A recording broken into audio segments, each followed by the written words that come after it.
So, Will you be telling us who is your 𝑓 teacher before you leave here, or you want to keep that hidden for now, brother? well, let me just say this right now for the camera. I definitely have a 𝑓 teacher, Right. and I want to admit that when I initially started reading the 𝑓, I was self-taught. Do we know your 𝑓 teacher? Everybody knows my 𝑓 teacher. Come on, man. Who is it, man? Who is it, man? They don't want to be revealed yet. Some people want to remain anonymous, and I give them that. Okay. But you could tell in the beginning where my self-taught was, because there were some mistakes that I made. Even in the direction of what dictionaries I was using. I was just using Budge's dictionaries on the 𝑓. Some people in the chat saying it's Reggie. Well, let me go on record to say this, and this is a misnomer, but as God is my witness, it's definitely not Brother Reggie. Okay. All right. So you bumped into Reggie one time going to talk. I had a tour of almost 20 people at the Metropolitan Museum of Art, and Brother Reggie was doing a private tour with one student of his, and he saw me. And he read the label on my shirt, and it said "Tour Guide." He was like, "Whoa, yeah, I know." I never seen. What the hell? This is Brother Reggie talking now. He said, "I never seen a Hebrew in the museum ever." Right. Not to mention, you the tour guide. So yeah, I bumped into Brother Reggie while I was doing one of my tours, and him and his student joined my tour. If you go on my YouTube channel, Zion Lex, you'll see that I shared a video where me and Brother Reggie are not just going into Kemet and talking about all of the great high culture that we can see represented in the museum with regard to Kemetic history, heritage, and culture, but more importantly, the highlight of that particular tour was I was dealing with West Africa. This was the height of the 𝇌𓊃𓏭𓂋𓏙 conversation. So because I really wasn't coming up here, I still wanted to be involved and have my own voice. I decided to do a lecture at the a tour at the Metropolitan Museum, where I can actually take people through West Africa and show them that we were certainly there. Most people in the Kemetic community say the white man gave you the Bible, King James 1611, bam. The reality is King James and a series of translators translated this text. Do you know, Sarnetta, the oldest 𝑇𝊃𓊃𓏭𓋃, or misnomer, the Book of the Dead, right? That we have today, that we can read, the oldest ones, you know, they're all by Europeans, starting with Wallace Budge. Would it be fair now for me to say that the white man gave Kemet their spiritual system in their book because of a white translator? Yeah, that would be fair, because that's the truth, right? Right. As far as the books is concerned. That would be the truth in terms of the white man having a hand in the translation.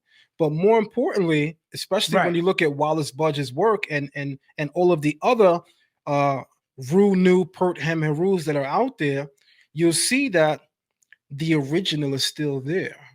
So while we may argue about what the white man injected into it in the translation, once you have the original glyphs there, you're still doing fine if you can read the glyphs.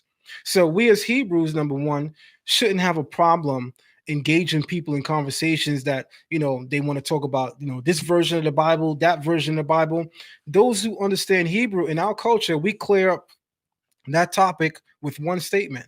We read the original Hebrew. I'm not worried about what a translator is injecting into it. You see, my spiritual system is not colonized with European thought because I can read the language. A brother said it the best most recently to me on one of my museum tours, and this brother's in the Kemetic community.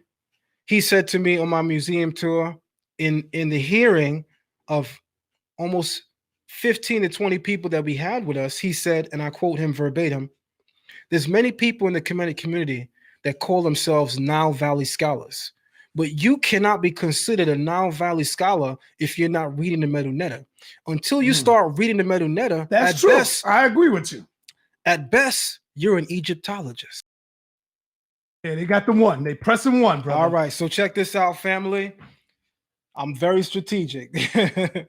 I have another lecture coming up. This is going to be my 4th or 5th tour at the Metropolitan Museum of Art. For anybody who's interested, you can actually email us at zionlextours@gmail.com. That's zionlextours@gmail.com. The next tour is Sunday, May 19th, 1 p.m. sharp. The tour is literally entitled Decoding the 𝓌𝓙𝓏𝓏𝓿, where we'll actually be going throughout the museum, specifically looking at 𝓌𝓙𝓏𝓿 inscriptions that deal with ideas, concepts, and even controversies that are current in the conscious community or that have come up at one point or another within the conscious community. Because I'm strategic, if you look at some of the details on the actual flyer, you'll see that the tickets are $42. And that invention was not, out of the air. Obviously, 42. The people of Kemet have 42 gnomes. There's 42 laws of Mayat. Children are absolutely free, and we encourage children to come. A child is anybody under 18 years old. So if you're under 18 years old, you are a child for this tour. It's at the Metropolitan Museum of Art. Now, there's a name or there's an inscription on this flyer in the 𝓌𝓙𝓏𝓿𝓏𝓿, where we're going to begin. This name or this inscription is an inscription that's dated to 𝓇𝓃𓊃�₋𓏙𝓀𝓏𝓿 in Kemet. He's known, more importantly, in the 𝓌𝓙𝓏𝓿𝓏𝓿 as 𝓇𝓃𓊃𝓏𝓿. If you've ever been to the Metropolitan Museum, you can actually find a statue of him when you get into the Roman colonnade section of the museum. There's a statue of 𝓇𝓃𝓃𝓏, i.e. 𝓌𝓏𝓿𝓏, that is right before the Nile River, which is like the lake that you see right behind the statue. And again, for those, you've only know what I'm talking about if you've been to this museum. Right behind his statue is the Nile River, or obviously a representation of the Nile River. And behind that, you find the Dendera temple that the Romans constructed. Let's be clear, that the Romans constructed. But saying all that to say, it is this 𝓇𝓃 and in his reign that he has a stele, that on his stele, he speaks about destroying a particular people. I decided to take that people's name and put it on the flyer because the lecture or the tour is about decoding the 𝓌𝓙𝓏𝓿𝓏𝓿. People say the name Israel can't be found in the walls of Kemet. I want to ask, what's this right here? Let's see real quick. Shout out, family. Go ahead. So you have the double reed leaf. Let me not step on no wires. Yeah. You have the double reed leaf, which gives you the Y sound. When there's one reed leaf, it's an I. There's two, so that's a Y. So far you have Y. This is the 𝑑oorbolt.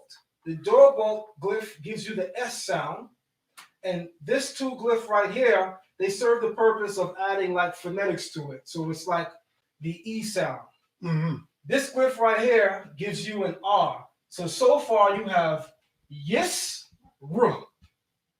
The next glyph is the single reed leaf, which gives you the I sound. So far you have Y, S, R, I. Yisri. The next glyph is the vulture that gives you the A sound. We getting close to a name a lot of y'all familiar with.